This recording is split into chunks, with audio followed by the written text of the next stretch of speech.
Hi, my name is Lieke Schepers. Don't worry about it, even the Dutch have trouble pronouncing my first name. For these videos I've resurrected the name of my first company, Paradigm, just because I can. These two videos are about a prop gun I had to develop for a movie. Dimitri Logothetis, producer in Hollywood, has asked me to create props for some of the movies they shoot here in Cyprus. The first one I worked on was Jiu-Jitsu with Nicolas Cage. The second one is Man of War. For this movie they asked me to make some prop guns that have to be plastic, look real, and have recoil coil and eject empty casings. This to avoid to have to add them in post-production. Now this is what I've made so far, and it works. Let me show you how I made this.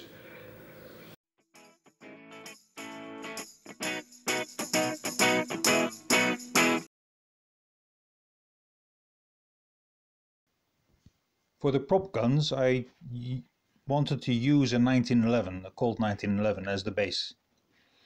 I found some nice models on the internet and downloaded those, and then I just needed to work on the interior to get the thing to work, because although it's a prop gun it needs to cycle, meaning you should be able to fire it and you should see movement, and also it needs to eject the casings so they don't have to add it in post-production. This means I need to put a blowback cylinder in there and somehow control the gas to move that. And I'd like to use airsoft guns, but they're illegal here, so I can't do that. So I'll just have to design the interior myself. The initial thought was to use airsoft mechanisms, not the whole gun but just the parts. Well, there were two problems with that. One, they were very complicated, and two, they were not easy to get. Because airsoft guns are illegal in Cyprus, you couldn't import them. Not even the parts.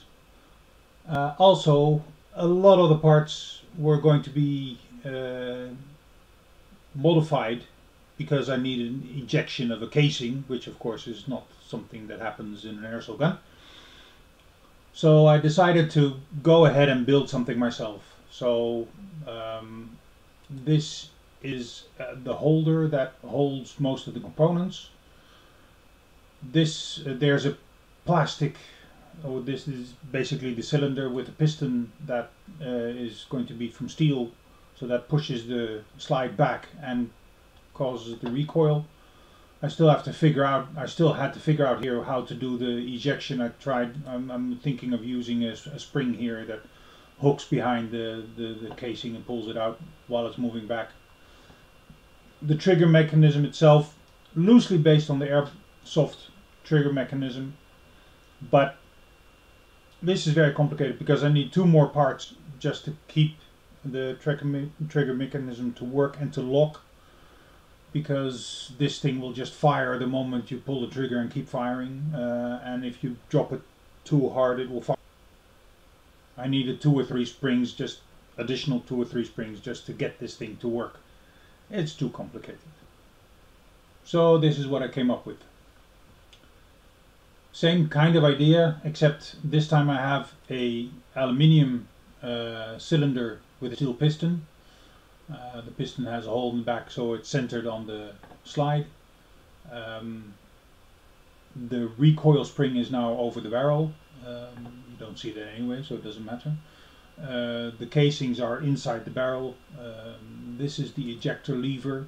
When the slide moves back, it hits this side of the lever, which kicks the casing out of the open slide. Trigger mechanism is reduced to 2 parts. One main spring that does everything, and the little spring here that pulls the trigger back. Basically, that's all it does. This is the kicker, basically, that hammers onto a valve inside the magazine, and when the slide moves back it hits this screw and that resets the trigger. In the meantime, the pulling rod for the trigger is, because there's a little curved slot inside here. Sorry, that surface. The trigger rod is pulled up out of the way, so therefore the gun can reset without automatically firing again. This is much easier to assemble because on the set you need to be quick with this stuff, so it's just put it together. Basically, you don't have to open it once it's working, of course, but if there's an issue, I can 3 screws and it's taken apart. Really simple. Okay, so this is the end result. This is printed on an Ender 3, of course with the zesty nimble attached to it. This is the ejector, trigger mechanism. These are the parts that go in here. The black is a bit difficult to see because I made them all from one roll, of course, but attached a little focus, there you go, attach the screw here that sits inside there, and that is when the slide moves backwards, that's what resets. There's a little aluminium plate embedded in the slide there that hits the screw and resets the trigger. So there's now one spring here, one wire that operates the trigger mechanism, and it actually fires. And you reset it like that. Okay, I've assembled it a little bit better. So now we have the slide on top. The magazine is filled with gas, or at least I put a little bit in. And if we pull the trigger, that's what happens.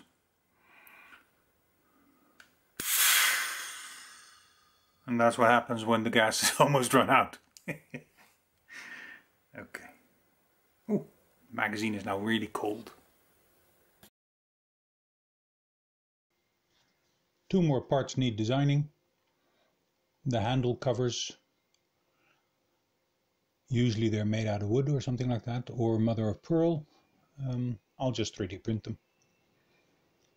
And I'll airbrush them. Nice sloping edge and so forth, and now I'll make a few grooves along the length for some grip. And I decided instead of putting some crappy music over this speeded up piece of video, I'll just talk over it and hope you don't mind too much. Okay, now we copy that across, mirror it to the other side. Oh yeah, we need to make some grooves in the length as well. And once that's done, as I said, copy it to the other side. And then all we need to do is print it. And of course I'm printing it with the zesty nimble on the Ender 3. This is standard PLA. And here are the grooves. They look a bit small though. Anyway. Well, that didn't work. I printed out the handles, covers, and I made it way too fiddly and too small. I printed out some new ones with a bigger groove in it to make it a little bit more realistic.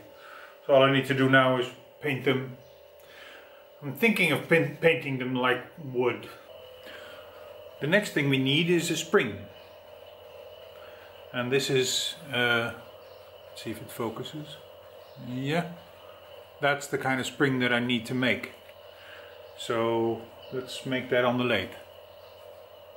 Making them brown with grain in it, I don't know. I'll see. Alternative is to make them white, you know, pearl handles, but I think wood is better for this old beat up little 1911. Now to do that we need to wind the spring steel around a core, and I like taking apart old inkjet printers because it's full of weird little shafts and so forth.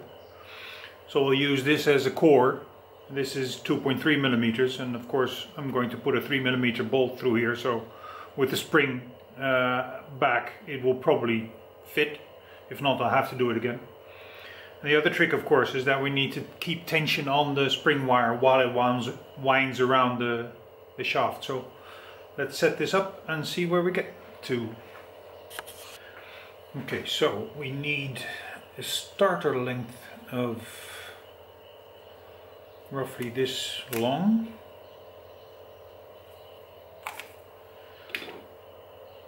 So I need to clamp that in, and I've set the lathe to turn the wrong way around, to reverse. So I need to clamp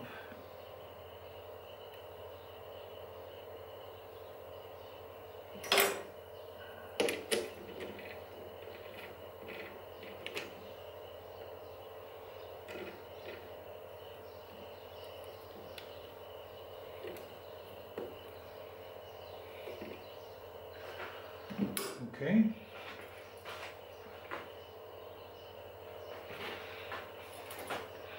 Now there's all sorts of nice tools that you can buy or make, like Hemingway kits.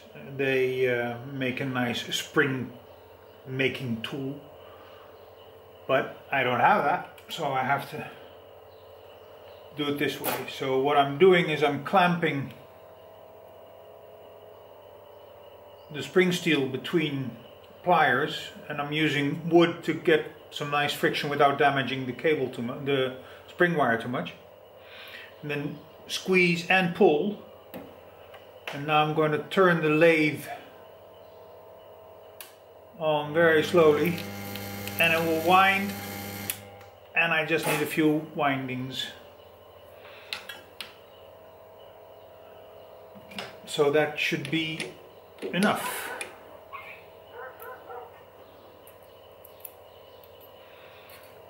And lo and behold, we have, can you see? No. We have the beginning of the spring. Well, clearly that didn't work, because this is a 3mm shaft and there's no way that will fit it through there. So the 2.3mm shaft was a bit too thin, so I'll have to make it with the 3 and see if that squeezes it tight enough. So let's do the whole process again. About that length is about right with the fold at the end.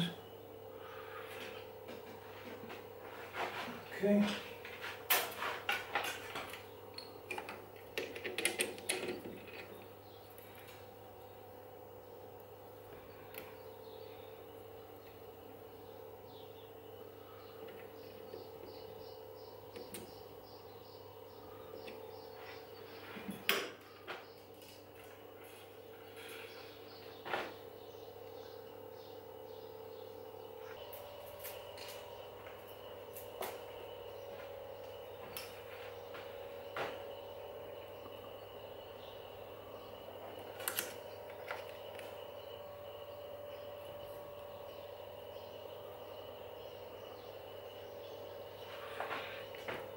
Okay, here we go.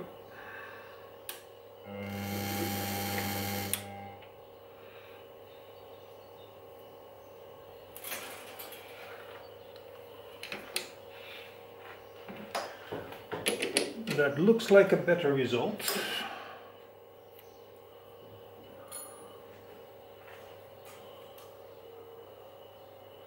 Yeah, that looks nice. Hey! Okay, the angle is wrong, but that's just a matter of adjustment. So now we need to make a bend down.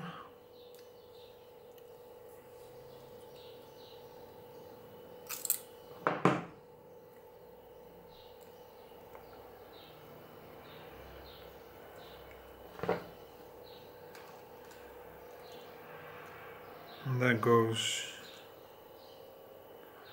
to here.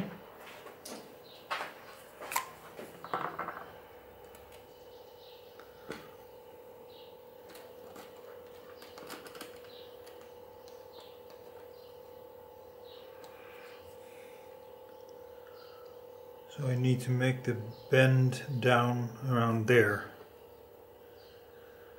And then for the other one, I need to get into this little valley here.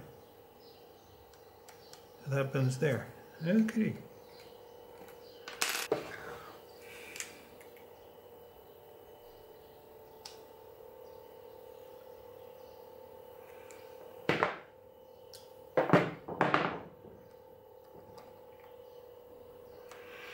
Okay.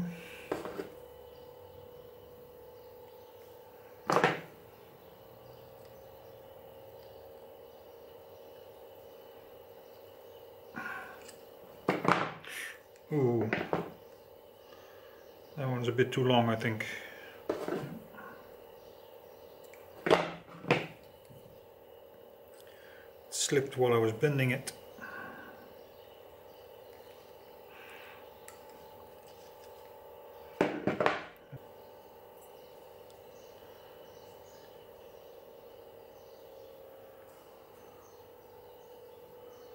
Make it a little bit too long. You can always shorten it. It's more difficult to lengthen.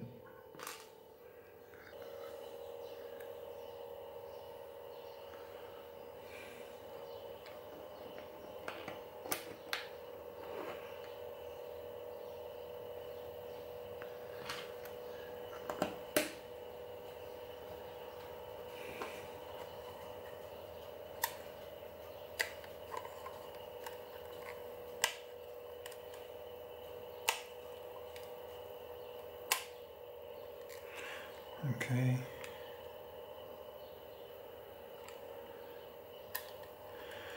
Now it's just a matter of tidying it up and making sure that it all fits. Now I need this little spring here at the back. That's just for the trigger return. And let's see what I have.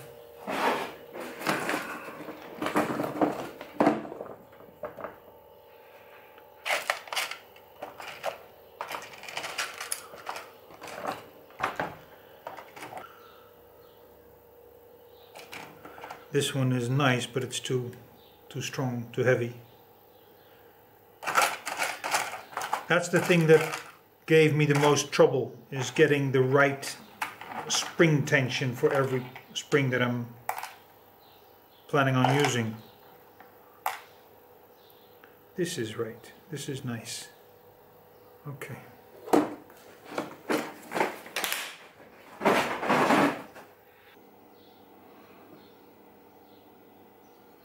So we need to make the blowback cylinder. I'm using 16mm aluminium pipe with a 12mm hole. I only need 14mm diameter for the blowback cylinder, the outside diameter. But I can't get that kind of pipe here, so I'll have to make it myself.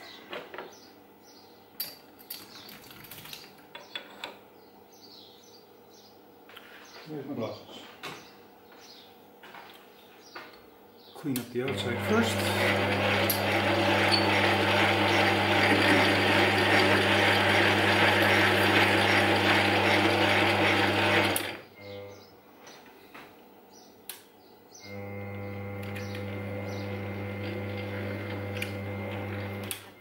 Smooth that out. Double check the diameter. Yep, 16. Okay. I need 41.5mm. Okay.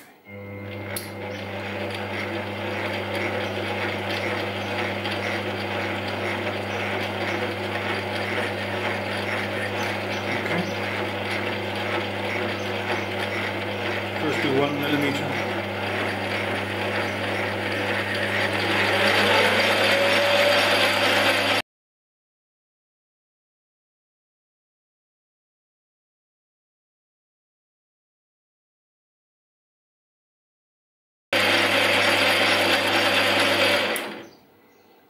Of course, I should have measured the length first, but that doesn't matter because I need to make more anyway. And having a right diameter at the start for the next one is easier. But for, yeah, this is 47, something like that, so that's more than long enough. Okay, so this should be 15 now. 15, 12, okay.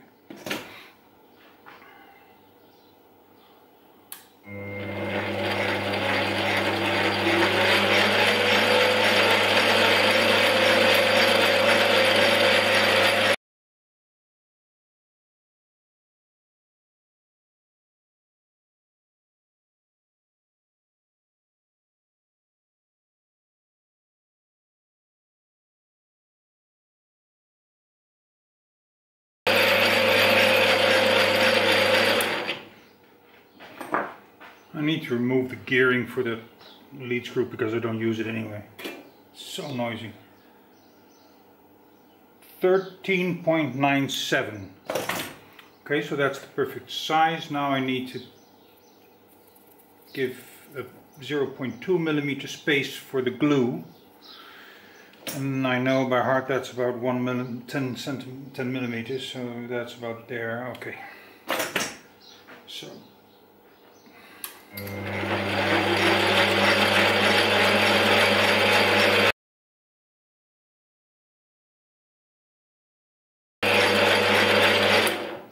Okay. Luckily in this case the outside doesn't matter because it's hidden inside the gun, of course. It's reasonable, not perfect, but okay. It'll do. Okay. 41.5.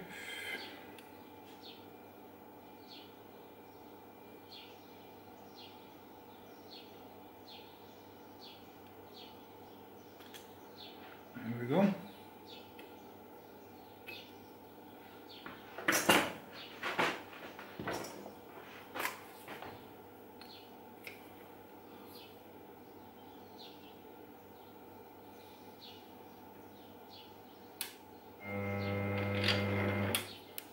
Okay. Luckily for me, the accuracy is not absolutely crucial, because if it's a 1/10 of a millimeter too long or too short, it doesn't really matter.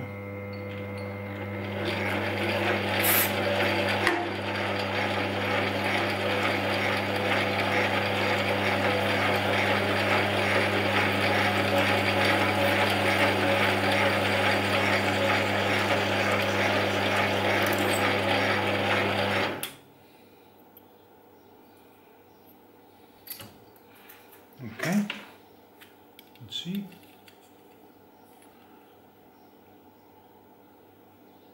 $41.7. Ooh. Sorry. Okay. Turn it outside. So now we need to make a little cutout. About 6 millimeters by 6 millimeters, so we can let the gas in. So this.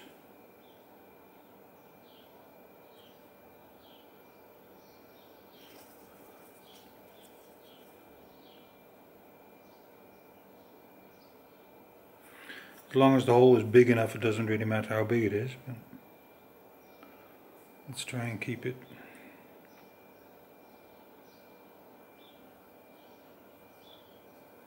Somewhere there.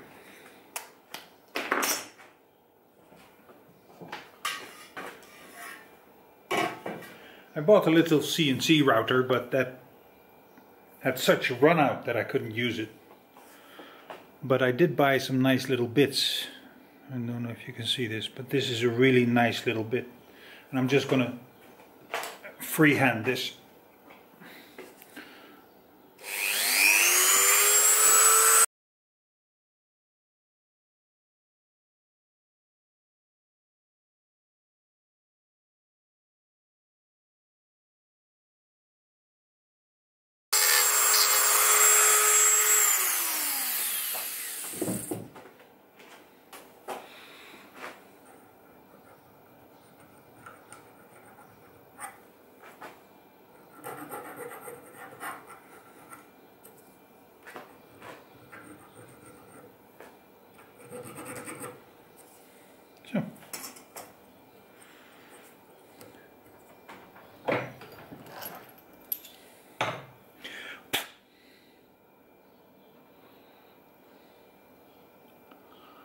one piston. Cylinder. Sorry. Talking about pistons, here's the piston. I turned this earlier, again from a nice old shaft out of a old inkjet printer. It fits nice and tight. Yeah, nice. All the parts are done, made, so that's our time in the workshop. Let's go back to the office and start assembling the 1911. Looking forward to that.